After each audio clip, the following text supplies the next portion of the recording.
Battlefield 2042 has been available to play early for a few days now. It's a multiplayer-only game worth your money? Stay tuned to find out.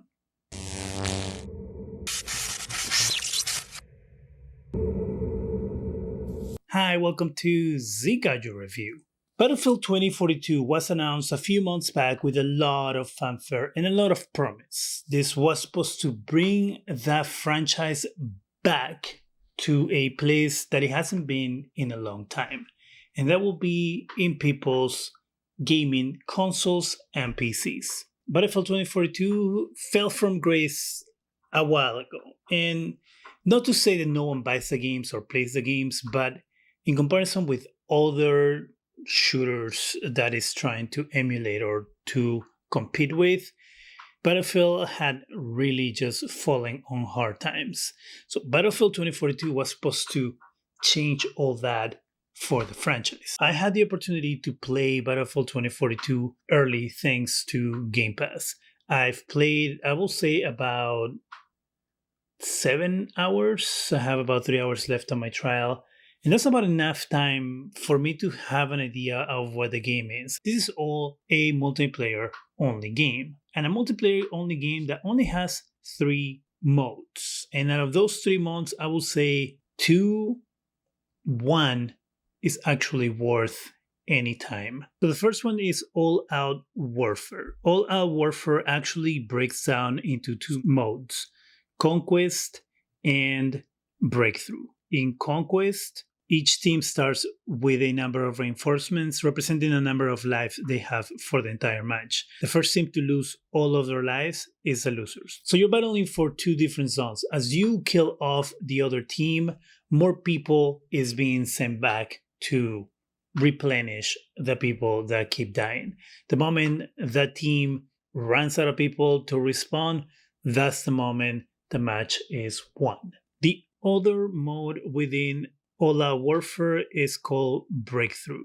In Breakthrough, your team is trying to control 3 different zones at once. Once your team controls 3 different zones, then the team that is losing gets pushed back, and then you gotta control 3 different zones again until there isn't any more zones to control. So that's all-out war, and that's pretty much all you do. So you're going to have these 2 modes within that. Playing that can be very, very fun and chaotic. You have airplanes going over you, you have helicopters going over you, if you're in the current gen consoles, you have over 100 players in the map at once, and all that can create a pretty fun gaming experience. It can also be tedious, it can also be overwhelming, because there's so much happening at once and people coming from so many different directions that if you are not very good at this kind of games, you might be frustrated from getting shot over and over and over again. But it's just the way the game is, and it's something that you gotta learn. It's part of the challenge of learning how to play the game and paying attention and all these things.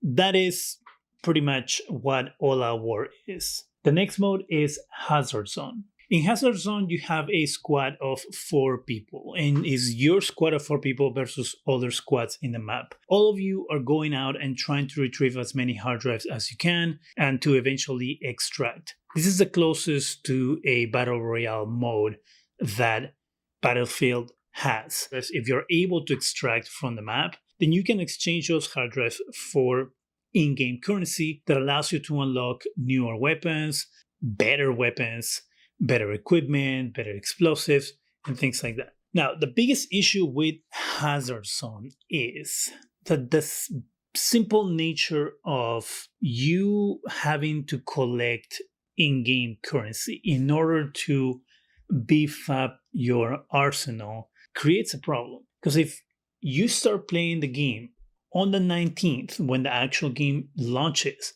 you're going to be battling all those people who have been playing since that 12th, who have been collecting cash and upgrading their weapons as much as they can, which leaves you at a disadvantage. Even now, right now, Hazard Zone is the worst mode within Battlefield.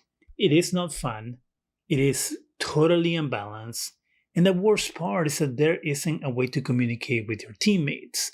So if you are playing with some friends and you have a way to communicate with them via Discord or your phone or something like that, you might have a good experience. But this is supposed to be a $70 game on current gen consoles. And the fact that it doesn't have voice chat in the game is just unforgivable, because that's just a basic feature within a shooter. Now, of course, people might say, well, they're not including voice chat because they don't want people to yell at each other and, say obscenities and things like that. But you know what? You can mute everybody. And every game has a voice chat feature where you can mute everybody. And you don't need to hear anyone speak ever if you don't want to. So the fact that they don't give you that choice is a problem, especially in a game like Hazard Zone, where the map is so big. And if you get separated from your teammates, you're screwed, because the other people are going to destroy you. And that's the other thing. Once your team gets wiped out, all four of you, there's no coming back. Game's done. And so you get some currency for playing the game and getting some kills and getting some hard drives, but it's not enough to get you to where you need to be compared to other people who are better than you, who have been playing the game probably longer than you.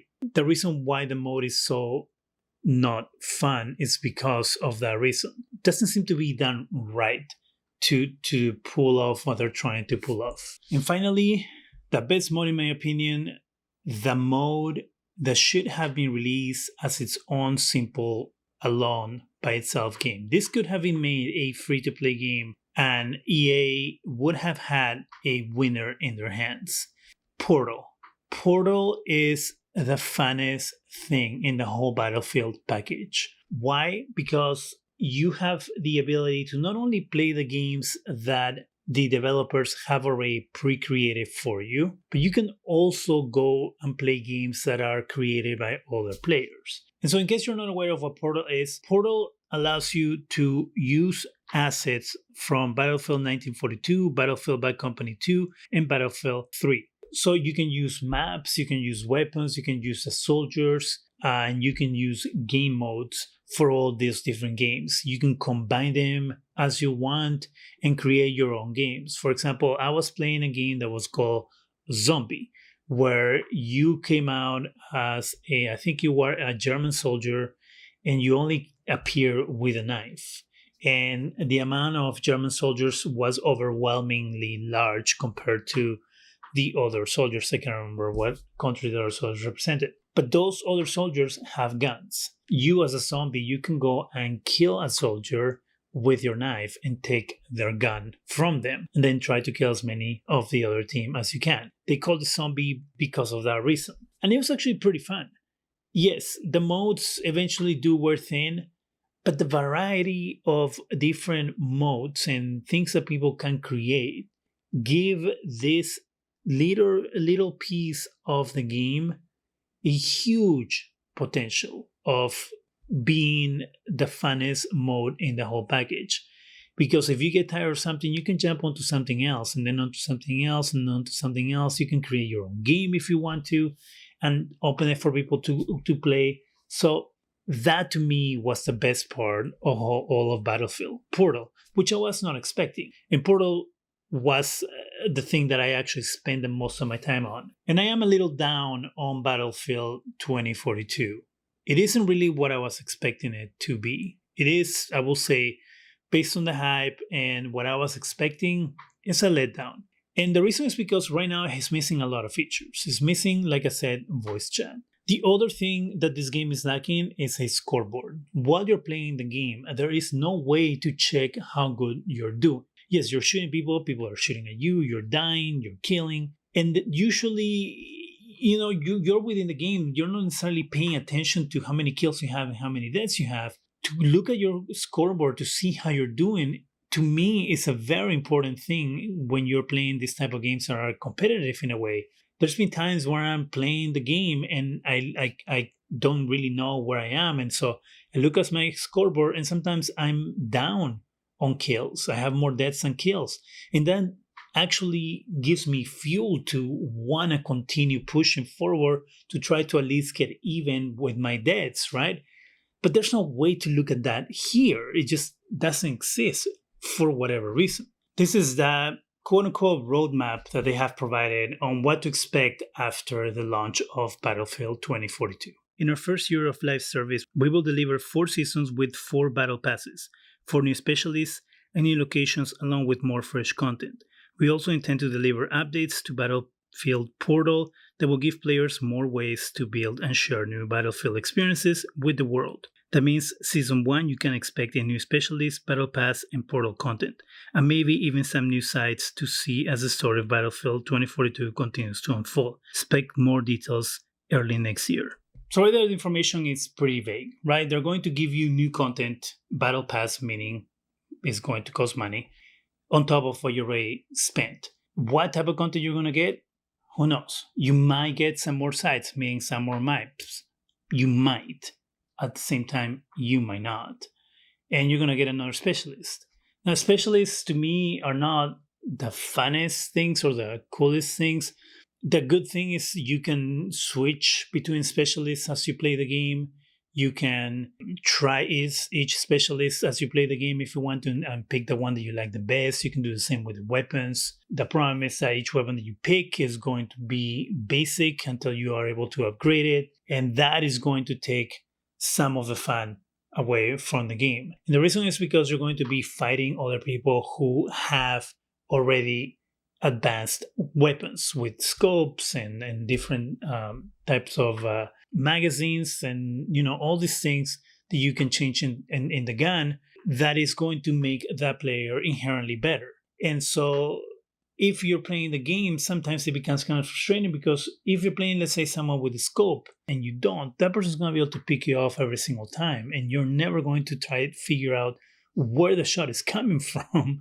And that can become frustrating. And so to me, that's some of the issues with Battlefield 2042. It could be a lot of fun, but it isn't. And it is fun, but up to a certain point. And so those are the issues with Battlefield 2042. What I'm doing here is trying to give you my experience of what I play the game and going from a consumer viewpoint, which is at the end of the day what I am. If I was to pay $70 for this game, will I be excited and happy that I got it, or will I be angry and frustrated that I got it? And after playing the game for almost that full 10-hour trial that you get, I will say that I will be angry and frustrated because there just isn't enough in this game to pay $70. And if they're telling us they're planning to have all these things added to the game sometime next year, then I feel that Battlefield 2042 probably should have been delayed until sometime next year instead of rushing this incomplete game out the door and charging people $70. My recommendation to you is if you want to play Battlefield 2042, if you want to try it, either get EA Play or Game Pass and try out the game. Play it that way. You'll get 10 hours of gameplay for what, $15 or I think $1, which is what Xbox is charging, and what, $5 I think is what EA Play charges. So it's going to save you a lot of money. If you don't enjoy yourself in those 10 hours, then the game isn't going to get better. And you should just wait until sometime next year when they add all the things that they need to add and they fix all the things they need to fix to reassess if it's worth it, the $70 then. And something tells me that they're just going to go free to play on this game at some point anyway. And so you might as well just wait until that happens. Because this game right now, I don't think is going to succeed at $70 a pop or $60 if you're on the last gen consoles. That's my opinion on Battlefield 2042. Have you getting a chance to play Battlefield 2042? If you have, what do you think about the game? Do you agree with me? Do you disagree with me? Let me know in the comment section. That's it from me. Go ahead and subscribe. Give us a thumbs up. It really helps the channel. Go ahead and hit that bell so you can be alerted every time we have new videos. And thank you very much for watching.